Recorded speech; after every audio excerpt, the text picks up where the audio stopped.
아침을 시작하는 슬기로운 방법. 오늘 내게 이로운 뉴스. 류영희의 출발 새아침.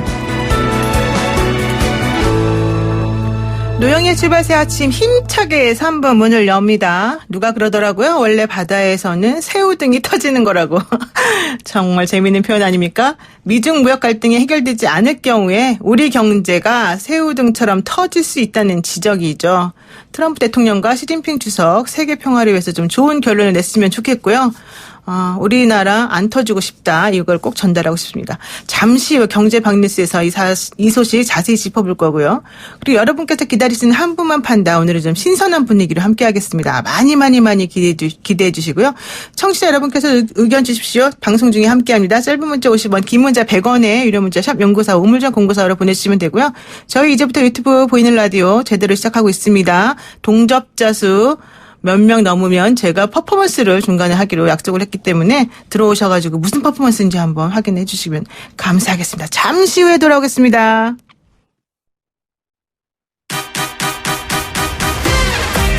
알면 대박, 모르면 쪽박. 경제 박뉴스.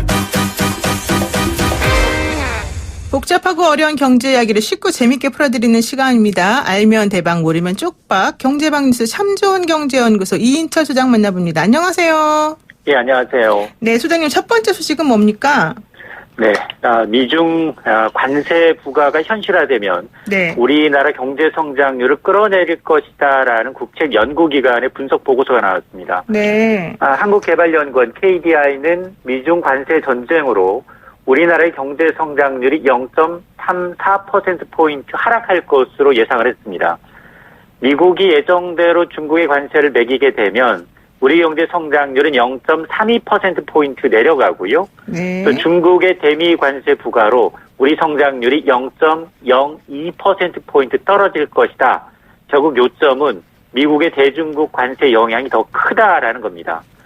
따라서 이 KDI는 이제 중국 경제 둔화에 대비할 필요가 있다면서 단기적으로는 확장 재정과 금리 인하 등 근본적으로는 이 규제 완화와 체질 개선 등을 주문을 하고 있습니다. 다만 이제 이번 KDI 분석은 오는 12월까지 부과하기로 한 미중 양국이 공표한 관세가 모두 현실화된다라는 가정을 하에 이루어진 겁니다. 그렇군요. 어쨌든 썩 좋은 소식도 아닌 것 같은데, 혹시 소장님 파블로프의 개실험 아십니까? 심리학에서? 네, 맞습니다. 네, 이게 고전적 조건화 실험이죠. 좋은 소식이 오게 되면 좋은 소식을 전해주는 바로 그 사람에 대해서도 좋은 느낌과 생각이 연상된다는 건데요. 사실 이 소장님 제가 되게 좋아하지만 좀 그 긍정적 소식을 전해주면 더 좋아하지 않을까 생각이 들어요. 한번 좋은 소식 기대해보고 두 번째 이슈 여쭤볼까요? 그렇습니다. 이제 두 번째 소식은 그나마 좀 반가운 소식인데요. 네네. 세계 최대 자유무역 협정인 이 영내 포괄적 이 경제 동반자 협정, 이른바 RCEP라고 하는데요. 네. 이게 이제 어제 타결이 됐습니다. 영내 이 포괄적 경제 동반자 협정이라는 건 이 아세안 10개국과 한국, 중국, 호주, 일본, 인도, 뉴질랜드와 같은 16개 국가가 참여하는 아시아 태평양 지역의 최대 이 자유무역 협정인데요. 이 협정은 2012년 11월에 정상회의 계기로 이제 협상이 시작된 이후 이제 7년 만에 공식 타결을 선언하게 된 겁니다. 전 세계 인구의 절반, 전 세계 이 GDP의 3분의 1을 차지하고 있는 것이어서 세계 최대 경제 권역이 탄생하게 된 겁니다. 우리나라로서는 지금 교역, 투자 활성화가 절실하고요. 네. 수출 시장 다변화를 통한 이제 새로운 기회 창출의 기회가 되지 않겠느냐라는 거고, 무엇보다 미중 무역 갈등과 이제 자유무역이 최후하는 시기에 메가급 FTA가 타결이 됨으로 해서 특히나 이제 우리가 동참하게 됐다라는 것에 대해서 기회 요인으로 작용할 것으로 보입니다.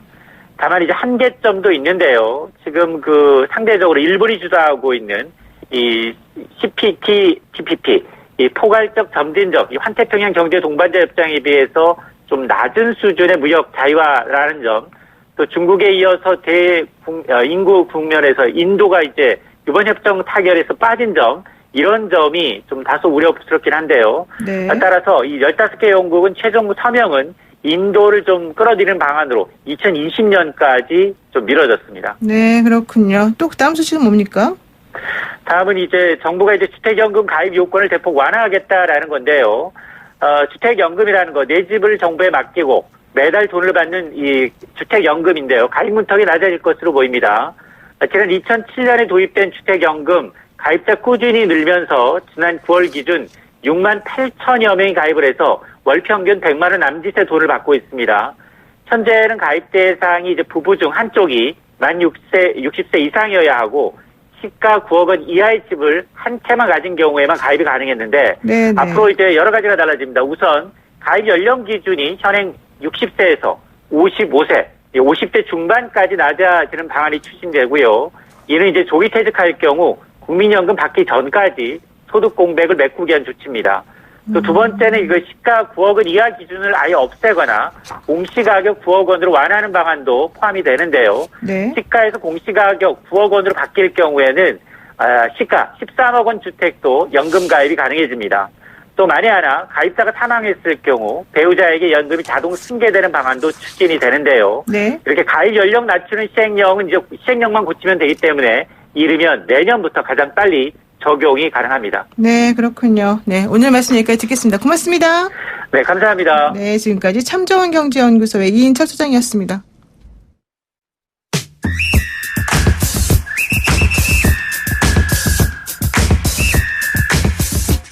영희와 함께하는 슬기로운 출근길 노영희의 출발 새 아침은 청취자 여러분들과 함께 만들어갑니다. 짧은 문자 50원, 긴 문자 100원의 유료 문자 샵 0945, 우물정 0945로 문자 보내주시거나 유튜브 보이는 라디오 댓글창, YTN 라디오 어플리케이션 예스를 통해 여러분의 목소리를 들려주세요. FM 94.5MHz YTN 라디오 노영희의 출발 새 아침.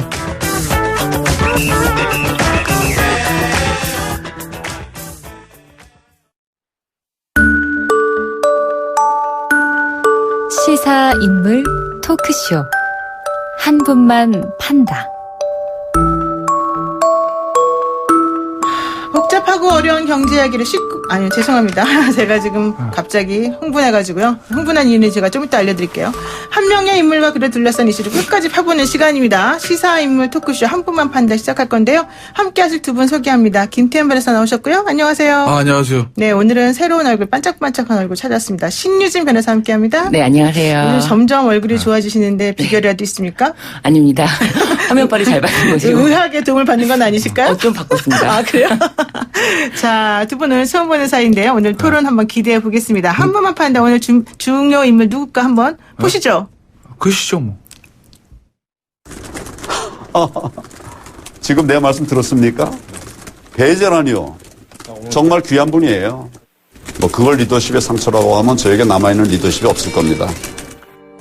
부모가 자식을 나무라는 걸 갑질이라고 할 때 없듯이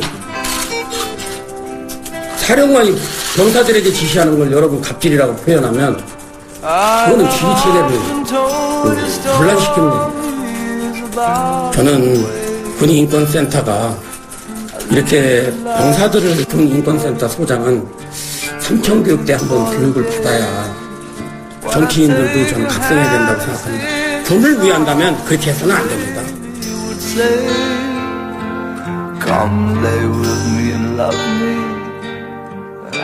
그 박찬주 그 전 육군 대장이 어제 기자회견한 내용 중에 인터뷰가 지금 나간 건데요. 일단 황교안 당대표의 반응이 아주 재밌습니다. 아주 특이한 웃음인데요. 이 웃음의 의미는 뭡니까? 김태현 변호사님. 근데 시점을 봐야 돼요. 시점을 저 봐야 웃음은 된다. 제가 네. 봤을 때 기자회견 전에 웃음이에요. 아, 자, 저건 기자회견 전에 주말인가? 네. 기자들 마이크 됐을 때 이제 뭐 이런 식의 얘기를 네, 했습니다. 네, 네. 근데 이제 어제 기자회견 이후에 제가 알기로는 이제 어제 저 기자회견 보고 정치부 기자들이 뭐 하겠어요? 네. 황 대표 인터뷰 따자 해서 전화했을 거 아니겠습니까? 네, 네. 어제 황 대표가 제가 알기로는 기자들의 전화에 저 인터뷰 이후에 명백하게 인지하고 한다 안 한다 얘기를 명백하게 하지 않았어요. 그게 뭐죠? 황 대표 입장에서도 소용이 난 거죠. 그렇죠. 그러니까 우리 옛말에 혹대라다 혹 붙였다. 그러니까 어제 이제 기자회견 딱 그게 맞는 것 같아요. 근데 원래 2차 인재항이 발표를 하려다가 그래서 보류하기도 했는데 그게 또 영향을 받은 겁니까? 제가 봤을 때는 지금 분위기라면 박찬주 대장 못 들어가죠. 전 대장 못 들어가죠. 그러니까 어제 이제 자유한국 어제 이제 인터뷰를 보면 기자들 당연히 그거 물어요. 당이랑 저 사전에 연락했습니까? 당한테 미래 허락받은 거 없고 다만 내가 한다는 거는 황 대표께 알렸다. 이렇게 표현을 해요. 합니다라고 알렸는데 네. 그 인터뷰 내용이라 이런 거 사전에 당이랑 협의한 거 없다라고 얘기를 했거든요. 네, 그렇군요. 그런데 어제 이제 저런 발언이 나올 줄은 당도 좀 몰랐던 것 같아요. 알았으면 네. 저렇게 못하게 했죠. 근데 일단은 저는 네. 자유한국당에 별로 썩 도움이 안 되는 인터뷰했다는 전제하에 저런 얘기가 나오는 것 같은데요. 자, 우리 신 변호사님. 네. 어떻습니까? 박찬주 전 육군대장이 인재는 맞나요? 진짜 자유한국당에서 추구하는 인적 재난 영입에는 맞다라는 인적 생각이 재난 들어요. 영입에 네네네. 맞다? 그렇죠. 저는 그 네. 인터뷰랑 상관없이 제가 2018년도에 이분이 네. 단독 인터뷰를 하신 게 있어요. 중앙일보에서. 제가 이제 이 노영이 출발새 아침에 섭외된 전화를 이후에, 받고 네. 전화를 받고 저 예전에 온 기자회견한지 몰랐어요. 저도 몰랐고 다른 사람도 모르는 경우가 많이 있지만 그렇죠. 저는 2018년도에 이 박찬주 전 대장이 단독 인터뷰한 기사를 읽었었기 때문에 그분의 입장이 이미 예전에 한 번 확인이 됐습니다. 네, 근데 네, 그 당시의 얘기랑 어제 인터뷰랑 다르지 않았어요. 저는 그렇게 보였어요. 다르지 않았고 그분의 입장은 한 번도 변함이 없는데 갑자기 어제 인터뷰로 인해서 다시 한 번 주목을 받은 거죠. 그러니까 원래 사고방식이 그런 사람이다. 이걸 말씀하시고 싶으신 네네. 거죠? 그래요? 어떻게 보세요, 김태현 변호사님? 정치는요, 이거 선거를 할 때는 네. 약간의 프로파간다가 필요해요, 사실은. 프로파간다가 필요하다? 네, 그러니까 왜요? 예를 들면 네, 네. 제가 당대표예요. 네.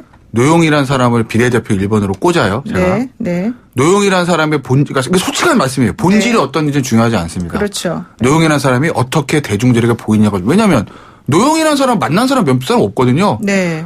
프로파간다. 일단 포장을 잘하는 거죠. 근데 이제 이번에 자유한국당의 인재 영입 저도 사태라고 봅니다. 특히 이제 박찬주 대장과 네. 관련해서는. 네. 그리고 그 프로파간다 측면에서 엄청난 네. 실책이 있었다는 거예요. 네. 예를 들면 황교안 대표, 제가 이제 황교안 대표다라고 제가 황이다라고 생각을 해봤어요. 박찬주 전 대장이라는 사람이 굉장히 구미가 땡기는 사람이면 맞아요. 왜요? 왜 왜냐하면 땡겨요? 기본적으로 사실은 자유한국당 이제 군 쪽 인사들 좋아하긴 합니다. 근데 이제 박찬주 대장이 예전에 그 갑질 의혹 그걸 떠나서 네. 군 쪽 군사 능력만 보면 최고 인재는 맞아요. 기갑전의 대가라고 하죠. 뭐 육군 이제 우리는 저 육군이 강하기 때문에 기갑전이 중요하긴 하거든요. 북한과 대치 상태에서 그건 네, 맞아요. 네. 그리고 이제 그 갑질 의혹에 대한 건데 지금 이제 이 조국 전 장관 사태 때 청와대 여권에서 나왔던 검찰 수사의 문제점을 여러 가지 지적하잖아요. 그 문제점 다 들어있는 사람이 이 사람이에요. 왜냐면 의혹만으로 위법 사실이 확인되지 않았는데 의혹만으로 진명 처리한 선례를 만들 수 없다. 근데 결국 갑질 의혹? 결국 군검찰에서 무혐의 나왔습니다. 당시에 이제 청와대에서도 이거 처벌해야 된다 이런 얘기가 나와도 네. 결국 군검찰에 네. 무혐의 나왔어요. 그렇군요. 그다음에 네. 별건 수사, 네. 별건으로 들어갔습니다. 뇌물, 네. 그죠? 피의 사실 공표하지 마라. 네. 이건 뭐 저도 공범이죠. 당시에 뭐 노영희 변호사 마찬가지로 얼마나 많이 했습니까 우리 방송. 그렇죠. 그때 그러니까- 팔찌도 막 채우고 아이, 그러니까- 베란다에도 막 감금하고 뭐 피의 사실 공표, 별건 수사, 별건 구속, 뭐 위법 사실 확인되지 않았는데 의혹만으로 뭐 다 있는 사람이 이 사람이에요. 그러니까 그거 생각해 보면 반분연대를 만들고 문재인 정부의 적폐청산 희생자라고 해서 인재로 볼 수는 있어요. 다만 그거는 기가 막히게 약간의 프로파간다를 통해서 포장을 좀 잘했어야 되는데 네. 그 정지 작업이 완전 실패했다는 그 자유한국당 내용물은 괜찮은데 포장만 실패한 겁니까? 괜찮다기보다는 자유한국당 입장에서 어느 네. 정도 땡길 수는 있었다고 봐요 저는. 그래요? 그거는 근데 다만 그거를 예를 들어서 첫 번째 인재 영입 1호냐 네. 그 부분. 그러니까 예를 들면 내년 총선 공천쯤에 네. 천안갑에 전략공천 하겠습니다. 네. 계룡에 전략공천 하겠습니다. 네. 까진 괜찮을 그게 거예요. 아니죠. 본인 스스로 얘기한 거죠. 한국당에서 뭐 전략군청 한다만 한 거 아니잖아요. 어찌됐건 간에. 네. 어찌됐건 그 간에 얘기가 그 얘기예요? 비례를 보내건 네. 지역구를 보내건 네. 결국 인지영에 들어온 사람들은 당과의 협의하에서 움직이는 거지 독단을 하고 싶다고 갈 수 있는 구조가 아니거든요. 본인도 인재 연기하면 당한 적은 있죠. 한국당에서. 그래서 옛날 얘기를 그래요. 방송에. 네? 김무성 전 대표한테. 네. 나가요, 뭐 지금? 아니, 자, 어찌됐건 그래서 간에. 지금 본인이 그러니까 인재 제 연기 얘기는- 당한 사람으로서 안다 이 상황을 얘기하는 제 것 같아요. 얘기는 예. 어쨌든 그런 식으로 해서 스무스하게 나오고 좀 포장을 했어야지. 이거를 더군다나 그냥 인지영 1호로 딱 하니까 헉 소리 나면서 이제 비판을 받았어요 그때는. 자, 근데 좋아요. 하나 더 할게요. 아니 근데 지금 너무 얘기 많이 하고 있어서 내가 잠깐 끊어줘야 돼요. 그 다음 그래요? 얘기 넘어가야 되니까 네. 잠깐만 그냥 끊어주고 계속하면 되죠. 갈게요. 네, 그래요. 왜냐하면 사실 제가 아까 좀 전에 우리 그 코너 시작할 때 실수를 했습니다. 우리 경제 박뉴스 코너 얘기를 갑자기 시작을 했지 않습니까? 그래서 왜 그랬냐? 충격을 받아서 그런 거예요. 저는 가장 중요한 게 신의라고 보고 말을 한마디로 한 입으로 두말하면 안 된다고 생각하는데요. 저희가 원래는 박찬주 전 대장을 오늘 저희 인터뷰에 모시기로 약속이 돼 있었는데 갑자기 당에서 못 나가게 한다. 미안하다. 인터뷰 2주 동안 안 할 것이고 나중에 유튜브 할 거다라고 얘기를 하셔서 당에서 또 그런 사정이 있나 보다. 어제 기자회견 때문에 라고 생각하고 양해를 하고 넘어갔는데요. 갑자기 오늘 아침에 다른 방송에 나가셔가지고 이런저런 얘기를 막 하셨네요. 이거 정말 너무 변명이 어지가 없네요. 심한 거 아니겠습니까? 네. 실질적으로 이렇게 된다면 신의가 없는 분이라고밖에 제가 말할 수가 없는데 왜 이렇게 행동하셨는지 참 궁금하고요. 정말 본인이 여기에 대해서 조금 소명하실 게 있으시면 연락 주시면 저희가 좀 잘 듣고 하겠습니다. 저는 그 얘기 들으니까 뭐 신이 이런 걸 떠나서 정면 돌파하겠다는 얘기구나. 이게 무슨 정면 돌파예요? 아니, 우리 아니요. 방송 안 나오고 약속 안 지키는 게. 그 얘기는 뭐 YTN과의 그런 문제가 아니라 원래 어제 제가 말씀드렸잖아요. 아까 하던 얘기 마저 하면 네, 알았습니다. 처음에 이제 어떤 인재 영입 이런 비판이 있었어요. 네. 어제 기자회견을 통해서 좀 상황을 반전시키고 싶었던 것 같아요. 박찬주 대장 마찬가지고 당도. 근데 비판이 아니라 비난이 돼버렸어요. 네. 상황 끝났거든요. 네. 그런데 오늘 기자회견 어떤 방송 출연한다는 얘기는 이 상황을 피하지 않고 본인 나름대로 돌파하겠다는 거라고요. 네. 그러니까 이게 당과 협의된 인터뷰인지 모르겠으나 당 쪽에서도 전략을 뭔가 여론전을 통해서 지금 돌파를 해보겠다는 건데 돌파가 안 될 건데.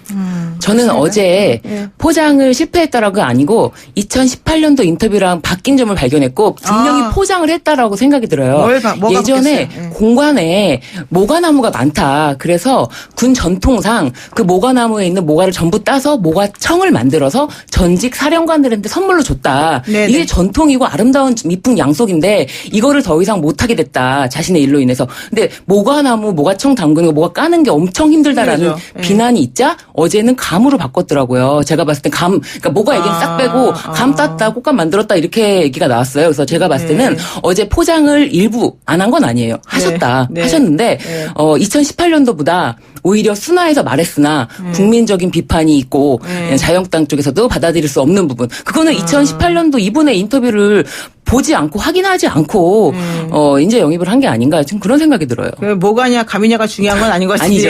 아니죠. 어쨌든 포장지가 좀 지저분한 포장지를 다시 잘못 산 것 같다 이런 얘기 같아요. 자, 그럼 좋습니다. 중요한 거는요. 박찬주 전 대장이 지금 이렇게 뭐 포장지도 잘못 씌우고 여러 가지 이제 문제가 있는데 이런 식의 행동에 대해서 사실은 그럼에도 불구하고 아까 김태만 여사님이 지적하신 것처럼 결국에는 갑질 가혹 행위는 본인은 어쨌든 무혐의를 받았어요. 부인은 물론 여기에 대해서 폭행 감금 혐의로 기소가 됐다 하더라도 또 뇌물수수 관련해서도 2심까지는 무죄를 선고받고 지금 현재 대법원에 계류 중입니다. 그렇다면 본인 주장대로 자기는 억울한 희생자다 이렇게 말할 수 있는 거 아닙니까? 그러니까 법적으로는 그럴 수 있어요. 근데 제가 항상 드리는 말씀은 정치가 법으로 하는 건 아니거든요. 무조건 기본적으로 깔려 있는 거고. 이제 국민의 공감을 사는 그런 부분들이 있어요. 이 얘기 제가 아마 조국 전 장관 사태 제일 처음에 말씀드렸을 거예요. 법으로 모든 걸 해결하라 하지 마라. 저는 비록 법조인이지만 친유주문도 마찬가지겠지만 합법인 거는 기본이다. 대통령이 인사를 함에 있어서 그 이후에 정치적 정당성하고 국민의 공감을 사는 게 붙어야 된다. 제가 항상 입에 달고 다니는 얘기 아니겠습니까? 총선도 마찬가지죠. 법적으로 문제 있으면 총선 못 나오죠. 전과자 어떻게 나와요? 예를 들면 그렇지 않습니까? 그러니까 법적으로 깨끗해야 되는 거는 당연한 거고 플러스 이제 국민의 공감을 사는 거. 이제 좋은 말하면 정부 감각들이 좀 있어야 되거든요. 박찬주 전 대장 그게 0이었다는 거고 당에서도 그런 부분에 체킹이 안 된 거예요. 그러니까 어제는 좀 보면 어느까지가 진실인지 모르겠지만 당과 전혀 협의가 안 됐다고 하거든요.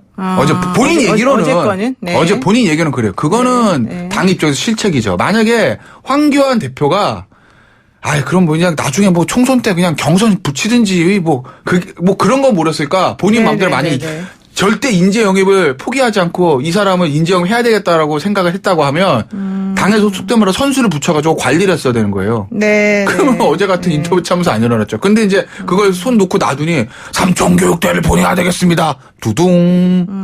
그리고 뒤에 엔드죠 뭐. 삼총교육대 얘기 났으니까 자 우리 신 변호사님. 법적으로 할 말씀만 드리면은 박찬주 전 대장도 김영란법 위반에 대해서는 인정을 했어요. 인정을 했지만 그거는 국회가 군 특수성을 고려하지 않은 거라서 오히려 법 개정을 해야 된다. 국회가 손봐야 될 법이다라고 하고 있어요. 그 법을 손보기 위해서 국회를 가시려고 하는 것인지 그게 의문이에요, 저는. 그리고 삼천교육대 문제도 군인권센터는 해체되어야 되고 군대 안 갔다 온 사람이 군 인권에 대해서 얘기하지 마라, 군대에 대해서 얘기하지 마라라는 네네. 취지라면 군대 안 갔다 온 한교안 대표는 어떻게 하란 말입니까? 그렇군요. 예, 네. 그런 생각이 들더라고요. 네, 좋습니다. 자, 그러면은 또 이제 얘기를 조금 포인트를 달리 한번 해보겠습니다. 그 갑질 논란 문제를 처음으로 제기한 군 인권센터의 임태훈 소장을 향해서 삼천교육대 교육을 받아야 된다, 이 비판한 게 사실 문제가 되고 있는데요. 삼천교육대 의미가 뭔지 분명히 아실 수 있는 분이 이거는 근데 왜 이런 얘기를 한 걸까요? 이게 기자들이 물어본 것도 아니고 스스로 먼저 그런 얘기를 꺼냈다고 얘기하고 있는데 속에 계속 맺힌 게 많아서 그랬을까요? 정말 보내야 된다 생각을 했을까요? 그러니까 그걸 제가 보면서 저 사람이 정치를 할 준비는 안 돼 있구나. 정치할 준비도 안 되는 그러니까 개인 사람이요? 박찬주라고 네. 하면 임태훈 소장한테 맺힌 게 많을 거예요. 그건 개인 박찬주라고. 왜냐면 어쨌든 그 공감별 갑질 의혹이 임태훈 소장 쪽에서 이제 얘기를 하면서 시작된 거잖아요, 당시에. 네. 근데 결과적으로 다 무혐의 났어요, 군 갑질 의혹. 뭐 솔직히 저도 어떤 의미에서 보면 박찬주 대장한테 미안한 건 있어요, 개인적으로. 왜냐면 뭐 제 잘못은 아니지만. 본인이 미안해요? 박찬주 대장한테 왜? 저. 그러니까 본인이 왜 미안해요? 그러니까 결과적이지만 네. 방송에서 우리 수도 없이 했잖아요. 근데 결국 무혐의예요, 그건 법적으로는. 무혐의 나왔잖아. 그러니까 본인도 인정하셨어요. 그러니까 그러니까 제가 만약 기자라면 결과적인 오보라는 거예요, 결과적으로. 그러니까 그런 걸 말씀드리는 거죠. 그러니까 당시에 보면 이게 무슨 박근혜 전 대통령 사시에 나와가지고 뭐 봐주기 이런 것도 아니고 당시에 이거 청와대나 여권 쪽에서 이거 강하게 처벌해야 된다 이런 얘기가 나오지 않았습니까? 그런데도 네. 일반 검찰도 군 검찰에서 뒤지고 지는데 결국 무혐의한 거라고요. 그러면 박찬주 전 대장 입장에서 임태훈 소장에 대해서 인간 박찬주라면 굉장히 맺힌 게 있을 수는 있다. 그 부분 이해는 한다. 사람이 있다. 그런데 네. 출마를 한다고 하면 그 부분에 대한 감정을 좀 내려놓을 필요가 있었다. 왜? 출마는 국회의원 배지를 단다는 건 네. 일반의 사인의 영역에서 공인의 영역으로 가는 것이거든요. 네. 공인의 영역은 본인이 하고 싶은 거 다 할 수 없습니다. 본인의 감정 다 표출할 수 네. 없습니다. 네. 본인이 맺힌 한을 풀기 위해서 공인의 영역으로 국회로 들어가는 건 아니에요. 근데 어제 이제 박찬주 전 대장 인터뷰 보면서 저 사람이 본인의 가슴 속에 맺힌 걸 풀기 위해서 정치를 하려고 하나? 라는 저는 생각을 받아서 그건 굉장히 아직 위험한 하수다. 거다. 그렇기 때문에 정치를 네. 잘 모르는 사람이다. 예를 들어서 네. 본인이 김태현 소장한테 맺힌 게 있어서 임태현 소장이 예를 들어 허위사실 유포해서 나 검찰 고소하고 그건 할 수 있어요. 만약에 한다고 어제 하면. 그 얘기도 했죠, 사실. 네, 그건 할 수 있어요. 본인 개인이 박찬주니까. 네. 하지만 공적 영역에 들어온다는 건 개인의 한을 풀기 위해 들어온 게 아니다라는 건데 어제 보면서 굉장히 맺힌 게 많구나. 근데 어떤 사람들은 또 오히려 그게 무인의 순수성 때문이다 이런 얘기 하는 사람도 있더라고요. 이제 너무 군대에만 오래 있었던 장군이라 좀 상황에 대해서 잘 모르고 그냥 네. 솔직하게 자기에 대한 얘기를 한 네. 거다. 네. 어떻게 보세요? 그런 것도 맞다고 봐요? 저는 불법과 합법에 대한 명백한 기준이 없다. 불법과 합법에 대한 기준이 없다? 그 삼천교육대는 이미 불법 행위라는 것이 인정이 됐던 것이고 그것에 네. 대해서 이미 다 이제 과거사에서 반성했던 부분인데 네. 이런 것에 대한 기준이 없으니까 다시 그 얘기를 꺼내면 안 되는, 오히려 군 출신이면 더더욱 꺼내면 안 되는 얘기를 갖고 왔단 말이에요. 네. 그렇기 때문에 이런 불법과 합법에 대한 기준이 없기 때문에 이런 발언을 허스름없이 하실 수 있는 게 아닌가 싶어요. 그럼 그런 사람은 뭐 정치하면 안 됩니까? 됩니까? 불법과 합법의 기준이 없고 자신이 불법을 저지른 것에 대해서는 법이 잘못됐기 때문에 그렇고 지금 대통령은 있으나 국군 통수권자가 없다 이렇게 현 정부라든지 이런 걸 전부 부정하시는 분이라면은 네. 뭐 위험하지 않을까 싶어요. 위험하다. 근데 오히려 네. 어때서요, 김태현 변호사님? 우리 신 변호사님은 하면 안 된다. 그런 사람은 정치 위험하다 이렇게 하시는데. 불법과 합법의 경계는 있는 사람이에요. 그 사람이 있는 사람이에요? 법적으로 합법 됐어요. 지금 다 거의 다. 그렇잖아요. 김영란법을 부정하셨어요. 근데 그 김영만법 얘기는 약간 그 사정이 있는 건데 제가 뭐 괜히 그 얘기까지 하면 박찬주 전 대장 두둔하는 것 같은 게 안 하겠는데. 지금까지 두둔하셨습니다. 그래요? 뭐 새삼스럽게. 두둔이라고 보세요. 뭐 어찌됐건 간에. 네. 뭐 합법적인 건 합법적인 건데 네. 정치를 하기에는 조금 더 캄다운 하실 필요가 있다. 캄다운 할 필요가 있다. 그러니까 뭔가 본인의 한이나 본인의 맺힌 것도 좀 내려놔야 된다는 거죠. 근데 상태에서 배지 달면요. 제가 보다 되게 위험합니다. 근데 그렇게 승승장구하다가 그냥 네. 그 부인 갑질 때문에 한 번 이번에 당한 거 아니에요? 뭐 그러니까 그게 그렇게 한이 맺혀요? 그러니까 아니, 그건 개인마다 성격이 다른 거니까. 그럼 뭐 우리가 뭐 단정적으로 주 정도로 한임에 진짜 많이 할 수 있는 건 아닌 거고. 그건 아닌 것 같고. 근데 어쨌든 저는 어제 인터뷰 보면서 그걸 느꼈다라는 거예요. 네. 근데 그 상태에서 본인의 한풀이를 위해서 제가 뭐 한다고 말씀드릴 수는 없지만 네. 그런 것들이 저는 좀 느껴져서 네. 좀 위험할 수도 있다. 정치를 하시는 건. 오히려 근데 이제 그러면- 문제는 네. 이런 게 있어요. 질문제도 있던데. 내년에 만약에 자유한국당 나 그럼 뭐 전략공천이고 뭐 다 필요 없고 네. 인정 안 해도 내가 입당해가지고 내가 경선 나가겠습니다. 나름 천안갑 이쪽에서는 지역 기반 좀 있다고 저는 들었어요. 왠지 그 지역 쪽에서는 네. 지역 민심도 다른 거거든요. 네. 거기서 경선에서 나가겠습니다. 본선 나가겠습니다. 네. 라고 하면 그건 당은 막을 방법은 없죠. 왜냐하면 입당 불허 사유는 아니거든요.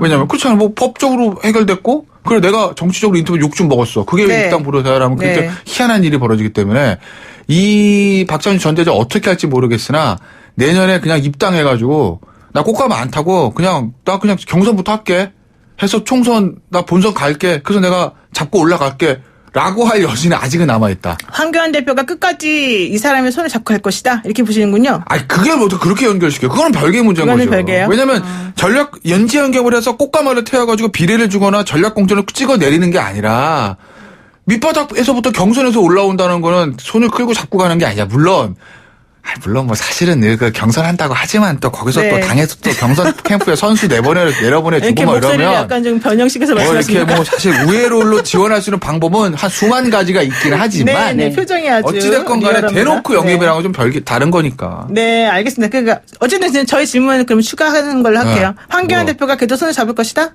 이건 짧게 대답하세요. 아니면 신 변호사님 대답하셔야 되니까. 아주 놓진 않을 것이다. 아직 놓지는 않을 것이다. 살짝만 잡는다? 네, 일단 끄는 연결을 해둘 것이다. 그렇지만 기회를 봐서 놓을 수 있을 정도로? 인재영이 2차, 3차에서 꽃감 맞춰서 확 땡기진 않을 거다. 아, 좋습니다. 우리 신 변호사님 어떠세요? 저는 길게 말씀하세요, 이제.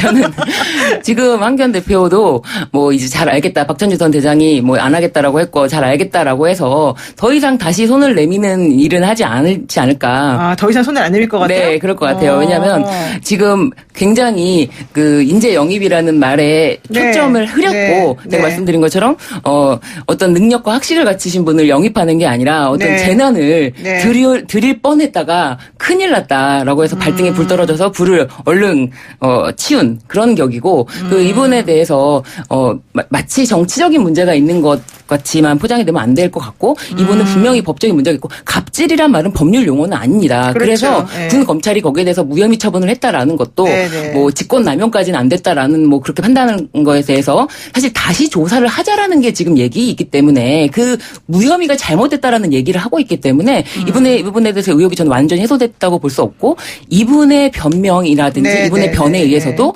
과연 일반인들이 고개를 뭐 끄덕일 정도의 수긍할 수 있는 정도의 그 행위였는지 저는 그게 좀 의문이거든요. 아직 의문이 저도 안 풀린 상태에서 네. 예. 의문 풀린 사람 아무도 없죠, 아직까지는. 네, 자, 그렇습니다. 그럼 좋습니다. 이 사람이 하고 있는 지금 이 노이즈 마케팅이라고 사실 부를 수도 있는 건데 이게 성공한 걸로 봐도 될까요? 아니요, 전 자유한국당이 굉장히 누가 되는 행위다. 아, 누가 그렇기 되는 때문에 행위다. 노이즈 마케팅이라는 것도 잘 돼서 포장이 잘 좋게 앞으로 나가야 되는데 노이즈 마케팅을 해서 거기서 퍼졌다라는 생각이 들어요. 퍼졌다. 네.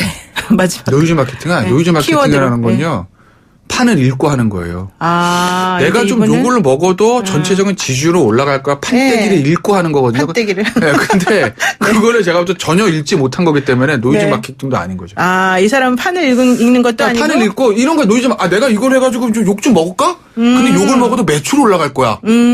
아, 변호사들 손님은 많이 올 것 같은데. 네? 우리 뭐 몇 명 있잖아요. 그렇게 하는 변호사들. 네. 네? 뭐 결론은 이기거나 네. 말거나 어쨌든 착수금만 들어오면 되니까 착수금 땡기는 걸로. 그러니까 알겠습니다. 표는 들어오고 이건데 네. 그게 산을한 건 아니니까. 알겠습니다. 네, 지금까지 김태현 신의주 변호사와 함께했습니다. 한 번 하나 여기서 마치겠습니다. 고맙습니다. 네, 고맙습니다. 감사합니다.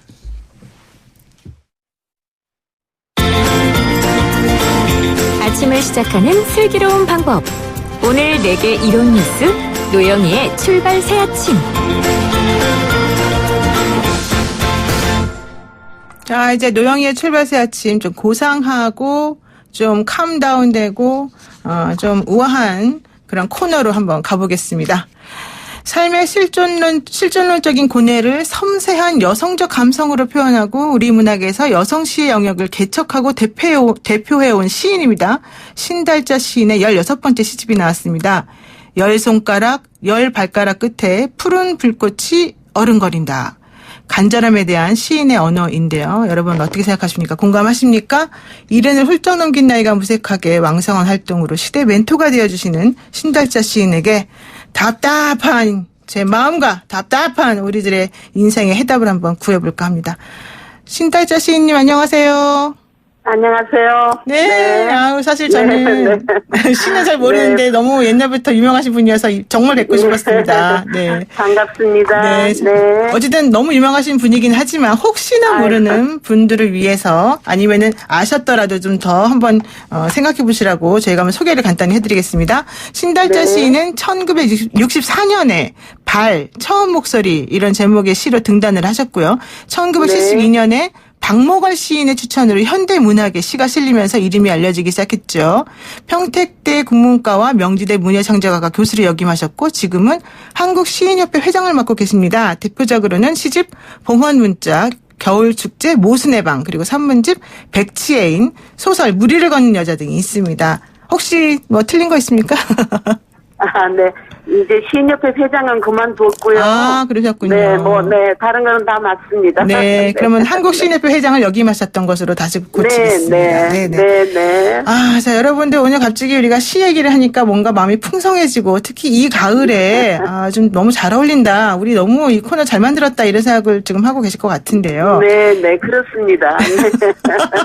이렇게 또 스스로도 인정해 주시니 감사합니다. 자, 그 시와 숲의 소설 하나를 쓰기도 어려울 텐데 경계가 없는 것 같아요. 우리 작가님께서는. 특히 소설 무리를 걷는 여자는 사실 저도 옛날에 이걸 읽었는데 70만 부가 넘게 팔리고 그 당시 엄청난 베스트셀러였거든요. 게다가 영화로도 만들어지지 않았습니까?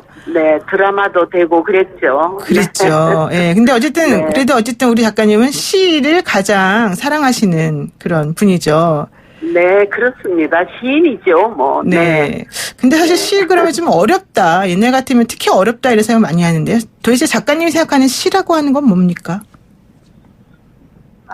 시는 네. 한마디로 말하면 물론 각자 시인마다 다 다르겠지만 내가 생각하는 것을 압축해서 상대방에게 전달하는 것이겠죠, 뭐. 압축해서 전달한다. 네. 그러면은. 그러니까 어느 것이든 다 시가 되고. 네. 네, 그리고 그 이야기를, 가능한 압축해서 전달하는 것이라고 생각합니다. 네. 어려운 건 아니고요. 어렵지 않아요? 근데 압축해서 전달하려면은 그 한 단어가 가지고 있는 그 뜻이 정확하게 탁 독자에게 꽂히면서 누구라도 정말 그렇구나라는 공감이 있어야 되는 거잖아요. 그걸 찾기가 어려운 것 같은데. 하다 보니까 단어 하나하나가 좀 무게가 필요하죠. 네, 그렇군요. 네. 근데 요즘에 그 옛날의 시하고 요즘의 시가 조금 다른 것 같지 않습니까? 좀 많이 달라졌습니다. 구체적으로 어떻게 달라졌을까요? 네. 좀 요즘 시들은 뭐 어려워졌다고 할까요? 네. 비유법이 더 강해졌고, 네.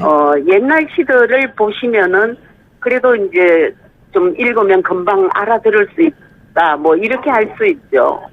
옛날 시는 금방 알아들을 수 있는 그런 은유적인 표현이 많았는데 요즘 시는 어려워진 것이 네. 뭐 세상사가 다 어려워지니까 그런 게 아닌가 이런 생각도 들고요. 세상사가 어려워지니까 요즘 시도 더 같이 어려워지더라 이런 세상이 우리 작가님 이렇게 말씀해 주시는군요. 네. 자, 그런데요. 특히 요즘에 사람들이 시를 많이 안 읽는다 이런 얘기 많이 하거든요. 출판 시장도 위기라고도 하죠. 네. 세계적인 추세로 봐서는 그렇지 않습니다. 그래요? 우리나라 시들이 많이 팔리는 편이고요.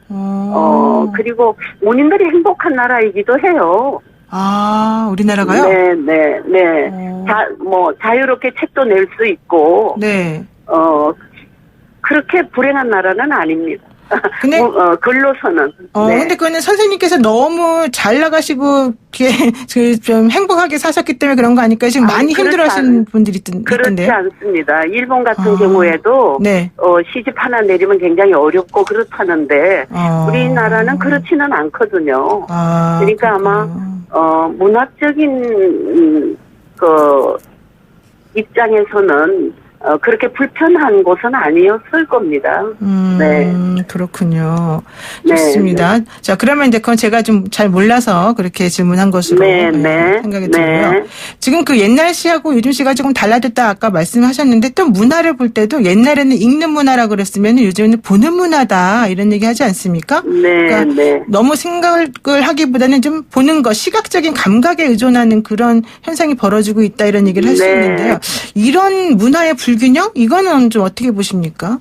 그건 제가 이제 늘 강조하는 부분인데요. 네. 우리들의 문화가 읽는 문화에서 보는 문화로 바뀐 거는 사실입니다. 그런데 이제 영상 문화가 편리하게 되어 가고 있으니까 네네. 모든 게 우리가 핸드폰을 하나씩 가지고 있고 그리고 TV가 늘 우리 눈앞에 있고 이제 이렇게 되다 보니까 보는 문화에 익숙하고 보는 문화가 시간 절약이 된다고 생각하고 편리 위주라고 생각하는 거죠.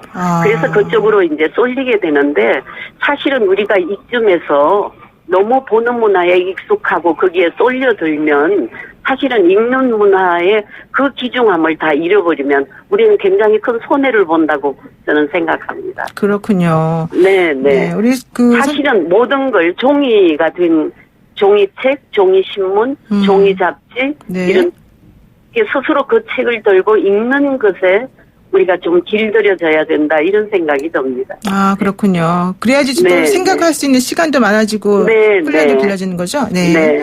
요즘에 보는 문화는 좀 필요하죠. 네네 그렇군요. 네. 근데 우리 선생님께서는 사실 특강도 왕성하게 하시고 멘토링 프로그램도 많이 꾸준하게 하시면서 주변에 후배 문인들이나 학생들이 힘들어할 때 엄청난 도움을 주신다고 제가 들었어요.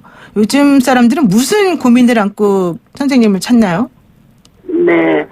그러니까 우리는 너무 내일을 걱정하잖아요. 네네. 네, 미래에 대한 두려움이 있고 공포도 있고 저는 늘 그렇게 생각합니다. 바로 지금 내가 해야 될 것이 무엇인가. 그것이 아주 사소한 것일지라도 지금 내가 해야 되는 일에 충실하자. 그럼 미래는 밝아질 것이다. 저는 그냥 그렇게 말해보고 또 저는 그 논리를 믿습니다. 네. 그러니까 사람들이 미래를 걱정하고 그 미래의 불안전한 모습 혹은 아직 완성되지 않은 모습에 대해서 막연한 두려움을 갖고 있는데 그렇게 하지 말아라 이런 얘기시군요. 네, 네. 그러니까 지금 내가 할 수 있는 일, 그 일에 충실하자. 지금 내가 할 수 있는 일에 충실하고 지금 현상을 너무 나쁘게만 보지 말아라. 긍정적으로 바라보면. 오늘 내가 한 일을 완성했나. 이것에 대해서 좀 골몰해지면 내일 걱정은 그냥 신에게 맡기고 오늘 내가 해야 될 일을 충실히 하자. 그렇군요. 오늘 할 일을 충실히 하면 내일 걱정은 자연스럽게 해결이 될 것이다. 네, 네. 그렇죠? 저는 그렇게 봅니다. 그것을 믿습니다. 네, 그렇군요. 자, 그런데 참 우리 선생님께서는 드라마틱한 삶을 살아오셨어요. 20년 동안 20년 넘는 시간이죠. 20년 넘는 시간 동안 남편분을 간병하면서 혼자 새 아이를 키워오신 건데요. 이게 육체적으로나 정신적으로 매우 힘든 상황이었을 것 같은데 어떠셨습니까? 그거 별 기억하고 싶지 않는 기억들이지만 그러나 제 삶에서는 소중한 시간들이었습니다. 네, 그것이 내가 내 것이었으니까 그것이 상하고 썩고 좋지 않은 것들이었지만 내가 서기 때문에 그 길을 걸어온 것에 대해서 그냥 별로 이렇게 핀잔을 주고 싶지 않는 그래 그 길도 나의 길이었다 이렇게 생각이 듭니다. 요즘은. 그 길도 나의 길이었다. 그런데 그게 내가 지금 불평을 한들 없어지는 것도 아니고 그렇죠. 이미 건너온 길인데 그 길을 건너오면서 저도 많이 했고 약한 여자였지만 강해졌고 그리고 많은 것들을 사랑하게 되었고 그것이 결국은 저에게 좋은 일이었을 것이다. 이렇게 생각합니다. 그러시군요. 그런데 사실은 겸손해지기도 하고. 겸손해지기도 하고. 그런데 사실 당시에 여자 혼자 몸으로 아이들 셋을 키우는 것도 어려웠을 거지만 특히 이 문학이라고 하는 이 시대 이쪽 세계가 사실 우리나라만큼 생각보다 이 또 남성 중심적으로 돌아가는 곳이 없을 정도다 이런 얘기도 있더라고요. 그런데 저는 그런 것을 따지지 않았고요. 남성 중심이라도 우리는 여자도 살고 남자도 살고 이러기 때문에 네. 저는 한 시인으로서 그냥 무조건 썼습니다. 아, 무조건 썼다. 무조건 썼고, 네, 무조건 썼고, 무조건 발표하고, 뭐 이제 이런 식으로 나가면, 만약에 1000개를 발표했다면, 거기에 뭐 3가지는 좋은 게 있지 않았을까, 이렇게 생각하죠. 아, 그러시군요. 그러니까 일단 그런 거 저런 거 생각하지 않고, 오늘의 현재에 충실해서, 일단은 네, 쓰고, 네. 집중하고, 내 생각을 표현하는 데 모든 정성을 다 바쳤다. 이런 얘기네요? 네, 네, 네. 그렇군요. 그리고 또 이런 얘기도 하셨어요. 인생에 후회가 있다면 지나치게 남발한 내 감정이다. 이렇게 말씀하셨는데 이건 무슨 뜻입니까? 네, 젊은 시절에는 정말 참, 그래서 제가 스스로 나는 바람의 사촌쯤으로 태어났나 이렇게 생각을 하기도 했었는데요. 네. 그 젊은 시절에는 정말 감정 남발이 심했고 또 그러나 생각해보면 그 감정 때문에 또 활발하게 살지 않았나. 그런 생각도 들지요. 그러니까 바람의 네, 사촌쯤으로 나는 생각이 드는데 그런 감정이 오히려 나를 지탱해주는 힘이었다? 네, 그것도 나의 힘이었을 것이다. 네, 그렇군요. 네. 그리고 또 이런 얘기도 하셨습니다. 끝날 것 같지 않은 불행을 보내고 지금은 참 평온하다. 네, 네. 이거는 무슨 얘기예요? 감정적으로 너무나 혼란스럽고 말하자면 견디기 어려운 시간들이 많이 지나갔는데, 네네. 그리고 운명이라는 걸 좀 이렇게 저주하기도 하고 뭐 그랬지만 이제는 그런 감정이 다 없고 그냥 감정적으로 평온합니다. 운명을 저주하기도 했지만 이제는 평온한 상태가 됐다. 네. 가을이 아름답고 그냥 그런 자연을 보는 게 평온합니다. 그러면은 시인 입장에서 지금 행복한 상태이신 것 같은데 우리 선생님 생각하는 시인으로서는 행복하면 안 되겠지만 안주하면 안 되겠지만 인간으로서는 행복합니다. 인간으로서는 행복한. 네. 예, 오늘 말씀 여기까지 듣겠습니다. 사실 더 들어야 되는데 시간이 조금 모자라서. 네, 감사합니다. 네, 고맙습니다. 네네. 지금까지 신달자 시인과 함께했습니다.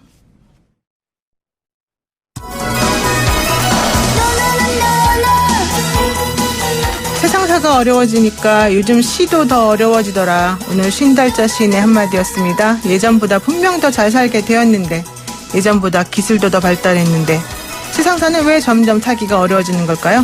어쩌면 과거에 갇혀있는 사람들 때문은 아닐까 싶습니다. 군의 상하관계가 부모 자식 간 관계와 같다고 믿고 피해자와 유가족은 듣기만 해도 몸서리를 치는 삼천교육대를 누군가에게 권하고 자신의 한 행동을 정당화시키려고 노력하는 그런 과거에 갇혀있는 사람들 말입니다. 요즘 젊은이들이 채용 공고를 볼 때 가장 피하는 문구 중에 하나가요. 가족 같은 분위기라고 적은 그런 회사라고 합니다. 가족처럼 무조건적인 희생과 헌신을 바라는 회사, 이런 데 나는 못 간다라는 거겠죠. 시대가 바뀌었습니다. 노영의 출발새 아침, 내일 아침 7시 15분 변함없이 슬기로운 내용으로 새로운 시대를 향해서 함께하겠습니다. 고맙습니다.